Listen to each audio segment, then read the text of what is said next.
일어나 그러라.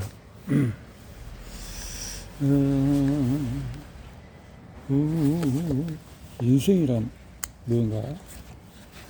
인생이란 나이가 많아 죽는 사람은 이 세상에 없다. 무슨 엉뚱한 말이냐고 하겠지만 이것은 사실이다. 보험 기리수들이 세상을 지배했다면 아마도 법을 그렇게 개정했을 것이다. 겨울 추위가 눈발과 함께 메스기도 하고는 매년 1월이면 미국 정부는 사망률에 관한 보고서를 발표한다. 그 보고서는 우리 주변에서 사라져간 사망자 숫자 대신에 80, 90의 연령대에 일어나는 질환과 임상학적인 범위를 규정짓고 있다. 그 나이대의 사람들 중에서 그 보고서의 1항에서 사망까지 쓰여 있는 병명에서 완전히 제외될 수 있는 이는 거의 없다. 결국 모든 사람은 미 보건위생국 세계보건기구가 밝힌 질환에 의해서 죽을 뿐 늙었다는 이유 하나만으로 숨을 거두지는 않는다는 말이다.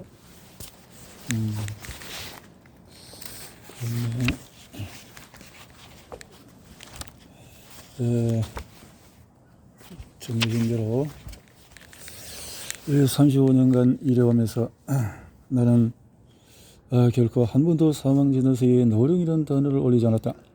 법을 어겼다는 짧은 메모와 함께 그 서류가 되돌아올지 모른다는 이유에서였다. 세계 어느 곳을 막론하고 어떤 사람이 노령으로 죽었다는 것은 합법적으로 인정되지 않는다. 보험 기리서들은 한눈에 구분되어서 쉽게 등급화할 수 있는 죽음만을 받아들이는 것 같다. 연방정부에서 매년 집계하는 사망 통계표는 매우 사실적이다. 그것이 실제 삶과 죽음을 투영하고 있지는 않더라도 어쨌든 매우 사실적인 것만은 분명하다. 개인적으로 많은 사람들이 노령으로 죽고 있다고 믿는다. 비록 환자의 사망 진단서에는 인구 통계청이 납득할 수 있을 정도의 내용만 써놓곤 했지만은 실제로 내가 알고 있는 내용은 훨씬 다양했다. 현재 미국 내 노령층의 약 5%는 요양원 등에 장기 입원해 있다. 그것에 입원해서 6개월 이상 지낸 환자들의 대부분은 살아서 그것을 빠져나갈 수 없을 것이다. 그렇다면 그 노인들은 무엇 때문에 죽는 것일까? 그들은 마지막으로 지켜본 의사들은 사망진단서에 의무적으로 뇌졸중, 심장마비, 폐부종 같은 사인을 기록하지만 그들의 숨을 거두는 진짜 이유는 다른 데로 빠진 신체 조직 때문이다. 물론 내 주장이 새로운 것은 아니다. 그것은 과학과 의술이 발달하기 전부터 모든 사람이 알고 있던 사실이다. 1814년 7월 5일 72세의 토머스 제퍼슨은 78세에 된 존 애덤스의 다음과 같은 글을 썼다. 새로 만든 기기라도 80년을 쉼없이 쓴다면 축이며 바퀴며 톱니바퀴, 스프링 등이 낡아 바스러져 버릴 것입니다. 우리 몸도 마찬가지예요. 천의 기계들이 늙을 대로 늙어버린 것은 당연한 일이 아니겠소?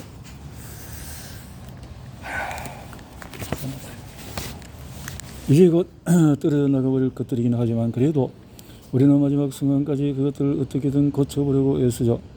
대뇌에서 이상이 발견되던 신체 조직이 노후로 비정상적이던 현상을 보이던 일단 그분을 활력소로 잃어버린 상태라고 말할 수 있다.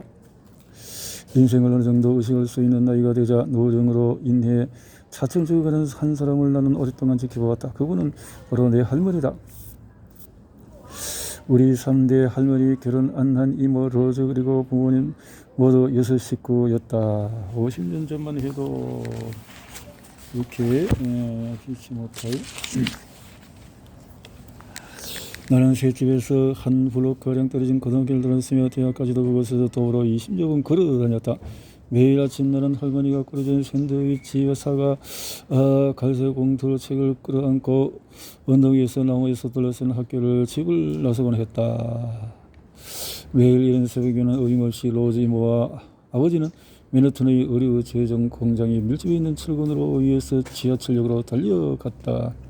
자그마한 방 4개짜리 아파트에서 6명이 함께 살다 보니 자연 비밀이라는 것은 있을 수가 없었다. 80세 후반부터 할머니는 이모 그리고 나와 침실을 같이 사용해야 했다. 대학을 졸업할 때까지도 나는 작은 거실 구석에서 접이식 탁자를 놓고 숙제를 하며 내 주위 일어나는 모든 움직임을 보면서 지냈다. 그렇게 숙제를 끝내고 나면 탁자를 접어서 흔들거리는 낡은 의자와 함께 거실 문 뒤벽에 세워두었다. 할머니는 영어를 몇 마디밖에 모르셨으므로 우리 형제는 할머니란 대신에 은어로 부업이라고 불렀다. 독일 등기에서 유대인들이 사용하는 언어로 부비의 인생은 그야말로 험난한 여정이었다. 여러 동유럽의 이민자들처럼 할머니 역시 아내와 어린 네 딸을 몇 년 동안 조그마한 벨라루시안 마을에 남겨둔 채 두 아들만 데리고 미국 땅을 처음 밟으셨다고 한다. 뉴저그 로이스트 사이드에 있는 리빙턴가에 터질 듯한 아파트에서 우리 가족들이 재개발한 지 몇 년 지나지 않아서 할머니, 할아버지, 삼촌도 그런 폐결핵인지 전염병인지 알 수 없는 병에 걸려서 연이어 세상을 떠나버리고 말았다. 당시 내 딸들 중에서 셋이 봉제 공장에서 일하고 있어서 부비는 유대인 후원에서 나오는 장려금을 쓰지 않고 꼬박꼬박 모을 수 있었다. 그들은 커네티컷 컬체스터 근처에 있는 200에이커 규모의 농장을 사들인 부비는 자신과 비슷한 방법으로 땅을 매입한 고향 사람들과 단체 조직했다.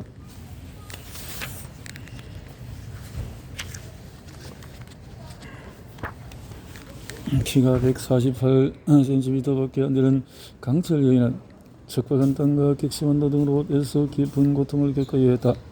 맨해튼 외곽지대에 논일하고 있던 기력의 공포를 피해서 잠시 농장에 머물고 있던 고향 친구들과 이웃에 있는 친지들이 땅에서 뽑아낼 수 있는 수입이라야 하루하루 소요되는 농장 운영비를 겨우 댈 정도였다. 미국의 홀란드의 부비는 든든한 후견이자 피난처 역할을 해냈다. 불쌍하고 가난한 이민자들을 돌봐주던 부비는 이리시 비록 영어 구사를 못했으나 부비는 미국인의 생활 양식과 기본을 이해하고 있었다. 농장이 매매되기 한참 전에 큰딸 아나는 20대의 젊은 나이에 사형연로 저 세상 사람이 되었고 젊은 남편은 새 인생을 찾아서 농장을 떠나버렸다. 큰딸을 먹고 난 뒤에 부비는 딸이 남겨간 어린 손자를 아들처럼 길렀다. 그 농장마저 하나 남은 딸의 결혼과 함께 남의 소리에 넘어가게 되었다. 내가 11살 무렵 로즈 이모는 할머니에게 남은 유일한 자녀였다. 하나이나 어릴 때 소물고도 없고 나머지는 꿈을 안고 찾아온 이 땅에서 모두 눈을 감아버린 것이다. 내 어머니가 세상을 떠고 나서야 나는 비로소 부비와 나이를 실감하게 되어졌다. 또 이렇게 가정 사이에 슬리퍼로 발바닥을 때리듯 이방저방 힘차게 건너다니던 부비는 세월이 흐를수록 말바닥에 붙인 채 질질 끌며 걸음을 옮기기 시작했다. 언제부터인가는 아예 미끄러지듯이 발바닥을 마룻바닥에 전혀 떼지 않고 힘겹게 움직였다. 좀 빨리 움직여야 할 때는 역정이 날 때면은 부비는 마치 공기를 끌어들이기 위해서 입을 크게 벌리듯이 가복에 숨을 내쉬었다. 시력도 악화하기 시작했다. 내가 실을 끼워준 바늘로 헤어진 옷가지를 고쳐주던 부비는 언젠가부터 시력이 크게 떨어지자 아예 바느질을 포기하고 말았다. 시력. 내가 10대 초반일 때부터 나는 부비가 고집을 부리고 성품이 지극히 양선하게 변화되어가는 것을 느낄 수 있었다. 물론 그분은 원래 성령하고 친절한 성품이었으나 그때 나타나기 시작한 양선함은 뭔가 좀 새로운 느낌을 주었던 것 같다. 승복이라고 할 정명부로부터 오는 양선함이 아니라 우리가 삶으로부터 서서히 멀어지게 만드는 육체적인 무력감을 조용히 인정하는 듯한 태도였다. 그 밖의 다른 변화도 있었다. 불안정한 움직임마저 마음대로 할 수 없었던 까닭에 부비는 한밤중에 화장실 출입을 제대로 할 수가 없었다. 그 때문에 부비는 침대 밑에 커다란 맥스웰 커피통을 두고 잠을 자곤 했다. 나이가 들면 방광의 용량이 줄어든다는 사실을 배울 때까지 나는 부비가 왜 그렇게 자주 커피통을 부여잡고 소변을 보는지 이해하지 못했다. 물론 내가 알지 못하는 부분도 있었겠지만 어쨌든 내 눈에 비친 부비는 다른 노인들과 달리 대소변을 절제할 줄 아는 분이었다. 소물고독이 몇 개월 전부터 가끔 실수를 하긴 했지만 그때도 가까이다가 포옹을 해야 할 때에야 겨우 냄새를 맡을 수 있을 정도였다. 이렇게 느릿스름한 치아도 없이도 대부분의 음식을 가리지 않고 드시던 부비였으나 나중에는 씹는 운동마저 할 수 없을 만큼 쇠약해졌다. 내가 지켜본 할머니의 노화 과정을 의학적으로 설명하자면 아주 간단한 일이겠지만 어떻게 보면 그러한 설명으로는 부족하다고 할 수 있다. 감튀에 대한 것. 부비의 내세분한 할머니가 사망하기 한참 전 어느 시점으로부터 서서히 죽어가기 시작했다. 흥분도 하고 부비의 성에서 가장 선 내가 꼬마였을 때 아니 10대 초반까지도 부비는 성축일마다 유대교회를 가서 기도문을 얻은 열성적인 교인이었다. 집에서 따서 불럭 떨어져 있어서 보행이 불편한 부비로서는 정말 대단한 먼 거리였으나 할머니는 혹시 땅에 떨어뜨려 죄를 지을까 두려워하는 모습으로 겨드랑이에 낡은 유대 경기를 품은 채 브롱크스 거리를 걸어서 교회로 찾아갔다. 집에서 교회까지 가는 길 내내 부비는 한순간도 내 발을 놓으려 하지 않았다. 느릿느릿 걸으며 짜증이 나서 나도 모르게 빨리 걸을 때면 부비는 내 소매짝을 잡아 당기기까지 했다. 이렇게 열심히 했고 부비는 식사를 하는 동 마는 등 거의 하루 종일 창가에 조용히 앉아서 죽음에 관해서 이야기하곤 했다.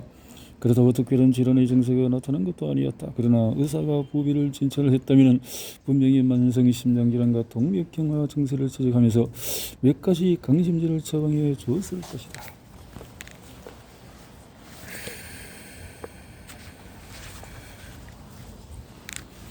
생화학적으로 자연적 상태로 연적적으로 무조건 질병이라 간주하지 않는 한 어떻게 그들의 주장에 이를 걸고 싶지는 않다. 심근세포는 신경세포처럼 재생될 수 없다. 낡으면 그냥 죽어버린다는 얘기다. 심근세포는 일반적으로 재생되는 조직은 더 이상 제 기능을 해낼 수 없는 죽은 세포들을 새 세포로 대체시키는 작업을 평생 동안 끊임없이 되풀이하고 있다. 세포 내의 조직과 세포막의 죽어버린 부분과 더 이상 재기능하지 못하는 부분을 새롭게 바꿔주는 메커니즘이 있기 때문이다. 오랜 세월에 걸쳐서 신경세포와 심근세포의 원기 회복력은 점차 떨어진다. 나이가 들면 치아가 하나둘 싹 빠져나가듯이 심근세포들이 계속 죽게 되며 심장은 그만큼 힘을 잃게 된다. 때로는 뇌나 중추신경계에도 같은 현상이 일어난다. 처음에는 단순히 생물학적으로 세포 내에서 일어나던 이런 변화는 차츰 전체 조직으로 확산이 된다. 혈액의 순환 속도 역시 나이가 들게 따라가면서 떨어진다. 심근이 점차 경직되어 감에 따라 자심실이 혈액을 채우고 다시 밀어내는 시간이 길어지고 혈액 박출량도 줄어든다. 심근뿐만 아니라 심장의 지휘 체계도 세월과 함께 죽어간다. 75세 무렵이면 SA 내의 심장세포는 90%가량 소진되고 만다. 크기로 볼 때 원리의 절반 정도로 줄어버리게 되는 것이다. 이러한 심근과 신경조직의 쇠퇴는 심전도 검사를 통해서 쉽게 육안으로 확인할 수 있다. 펌프가 낡으면 내부에 녹이 슬듯이 심근에도 리포포신이라고 불리는 황갈색의 그림 물감 같은 것이 침착이 된다. 나이가 들면 얼굴에 주름이 잡히듯이 심장 역시 늙어서 제 기능을 발휘하지 못하게 되는 것이다. 심장 기능에 저하는 45, 65세의 연령층보다도 75세 이상의 연령층에서 보통 10배 이상 높게 나타난다. 옛날 내가 부비의 피부를 손가락으로 눌렀을 때 그 자국이 오래 남아 있었던 것도 부비의 호흡이 점차 빨라진 것도 모두 다 그런 이유 때문이었다. 심장과 함께 혈관도 나이가 들어갔다면서 타격을 입는다. 심장이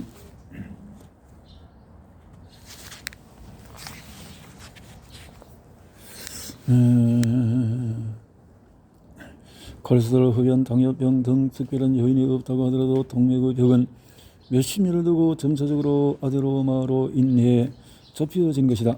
과정은 다음과 같다. 심장의 기능적으로 혈액 공급량이 줄어들면 각 기관은 영양이 실조에 걸리게 된다.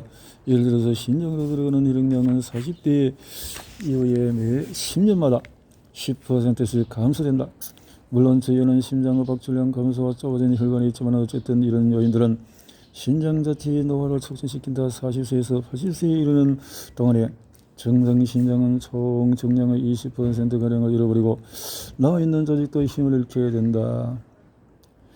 이렇게 해서 두꺼워져서 혈액은 소변 내의 불순물을 제거해주는 주 여가 장치의 50%가 파괴된다. 이처럼 기능이 약화된 심장은 초과된 나트륨을 제거하지 못한 채 노인의 신체 조직 내에서 염분과 수분의 평형이 이루어지지 못할 경우에 심장사고나 탈수 현상이 일어나게 된다. 그런 이유로 나이 든 환자들을 맡고 있는 심장 전문의들은 나트륨 과잉, 탈수증 사이에 있는 좁은 경계선을 빠져나가기 위해 몇 배의 신중함을 보여야 한다. 젊었을 때와 달리 노인 환자의 경우에 신장 기능이 약간만 손상을 입어도 회복이 어려지며 경우에 따라서는 다른 심각한 상황을 불러오기도 한다. 간질이나 암말기에 처해서 쇠약해진 노인 환자들에게 신장 이상은 가장 흔하고도 치명적인 병리 현상이다. 혈액 내의 불순물이 충분히 제거되지 못하면 기타 조직들, 특히 뇌조직이 위험을 받게 되고 요독증이 필수적으로 뒤따른다. 경우에 따라서는 혼수 상태가 일정치 않게 선행되기도 한다. 말기 요독증 환자는 신장인 혈내 칼륨의 가행물을 제거해내지 못함에 따라서 대부분이 심장박 등이 불규칙하게 나타나는 증세를 보인다. 심장 때문에 결국 이런 유행 환자는 거의 급사하고 만다. 나이가 들어가기 따라 요도기관의 중추적인 역할을 맡고 있는 신장 기능이 퇴행하는 것처럼 방광도 영향을 받는다. 방광은 일종의 신축성이 있는 근육으로 만들어진 두꺼운 풍선이다. 그런데 나이를 먹어가면서 방광은 신축성과 팽창성을 이루므로 정면에 널리 소변을 많이 담지 못하게 된다. 이런 이유로 노인들이 자주 소변이 보고 싶어지는 것이다. 나의 할머니가 매일 밤 꼭 한두 번씩 일어나서 커피 깡통을 사였던 이유도 바로 여기에 있다.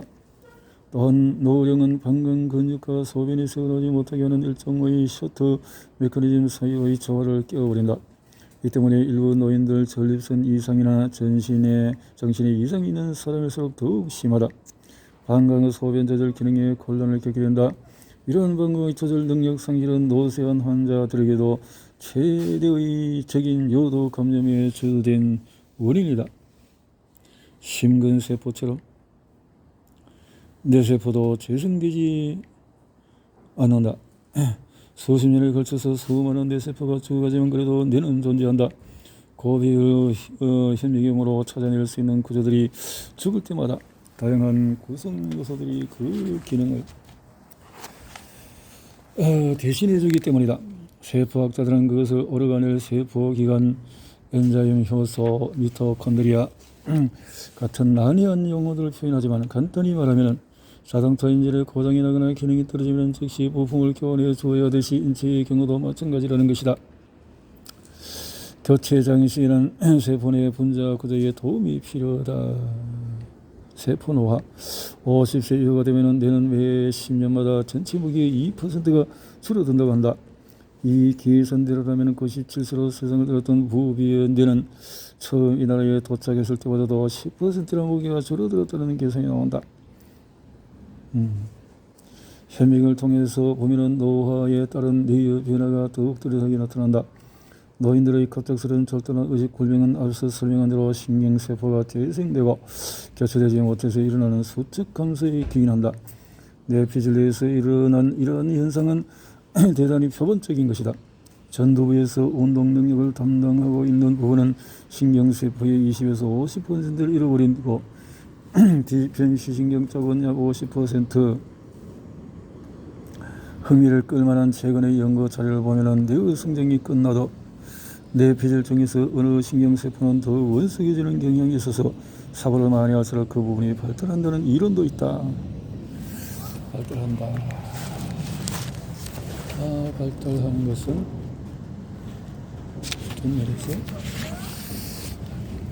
어쨌든 지적 능력을 담당한 부분을 제외하면 뇌피질은 나이와 함께 세포를 잃어간다.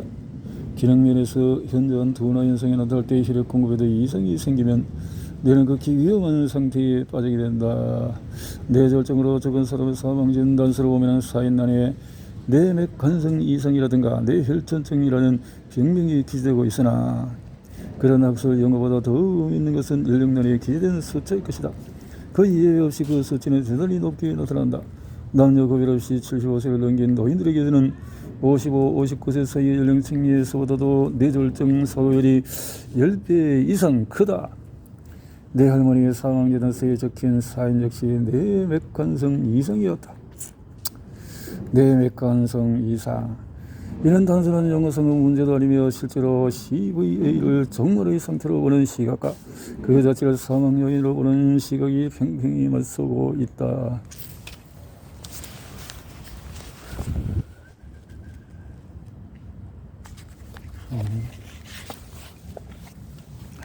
이러한 자연법에 따르면 인간은 제 아무리 수를 써도 자연의 평형 또는 혹은 질서를 깨달을 수 없다는 결론이 나온다. 부비는 그런 이유로 세상을 떠났다. 이러고 인한 나의 언젠가는 죽어야 한다. 그것은 자연의 법칙이다. 할머니 신처의 하형 곡선을 오랫동안 지켜보던 나는 그 곡선의 끝부분을 선명하게 찍어낼 수 있었다. 매일매일 모든 것이 변함없이 진행되던 어느 날 아침이었다. 아침 식사를 끝내기 전에 눈을 붙이고 있던 나는 식탁 위를 닦던 부비의 손길이 왠지 평소와 다르다는 것을 느꼈다. 평소와 다르게 희젓는 무의식적으로 움직이는 것뿐이었다. 힘이 없다. 부비. 할머니는 내 목소리에 아무 반응이 없었다. 부비는 소리 없이 무릎바닥으로 쓰러졌다. 부르짖었지만은 소용이 없었다. 침실로 옮길 뒤에 눕혔고 숨결은 몹시 거칠고 높았다. 입으로 길게 들어간 공기는 목구멍 깊은 곳까지 들어갔다가 마치 젖은 덫을 내리는 강풍처럼 두 뺨을 불룩하게 만들려 입술 사이로 새어나왔다. 왼쪽이는지 아니면 오른쪽이는지 기억나진 않지만은 얼굴 한쪽이 이미 흐물흐물해져 있었다. 나는 다급히 전화를 걸어 가까운 곳에 있는 의사를 찾았다.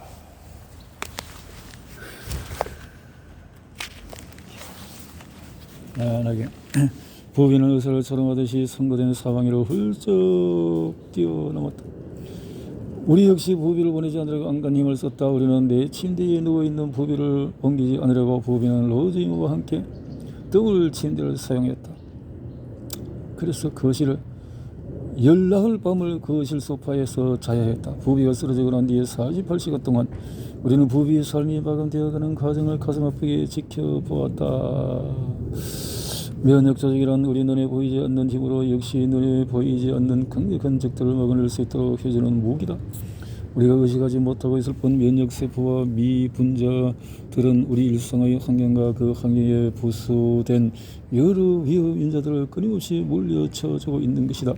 우리에게 있어서 강력한 방패이자 강력한 적인 자연은 우리로 하여금 자신이 내린 시련을 통과하여 살아남을 수 있게 도와주기도 한다. 하지만 나이가 들수록 자연이 허락해준 방패는 낡아간다.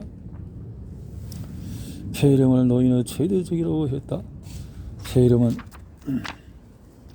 나이든 사람의 친구이기도 하다. 폐렴은 견디기 힘든 모든 종류의 질환에 정제부를 짓고 우리를 고통으로부터 완전히 해방시켜주는 것이기 때문이다. 혼수 상태에서 빠진 모습. 형의 헌신적인 간호 탓인지 아니면 조금의 사자가 마음을 바꿔 먹었는지 모르지만 부비는 폐렴을 이겼을 뿐 아니라 뇌졸중 증세도 견뎌내었다. 뇌졸중 두 번째로 찾아온 뇌졸중에 결국 승복하고 말았다. 뇌졸중 첫 번째는 이겼는데 이렇게 생을 훔쳐가는 것 치료에 관심을 끌만한 존재인데 그러한 생각을 가진 사람들 중에서 토마스 브라운이 있다. 그는 기나법적인 이성론과 과학론이 지식층들에게 영향을 끼치며 기존 학문에 논점을 제기하기 시작했던 17세기의 저명한 학자였다. 살아있다는 것은 우리 신체 조직에 견디기 힘든 고통을 주는 가능성이 다 적절한 운동도 없이 앉아있기를 좋아하고 70세 이상의 노인에는 그 이하 연령층보다도 뇌졸중 쓰러질 위험이 30배 이상이 높다는 거지.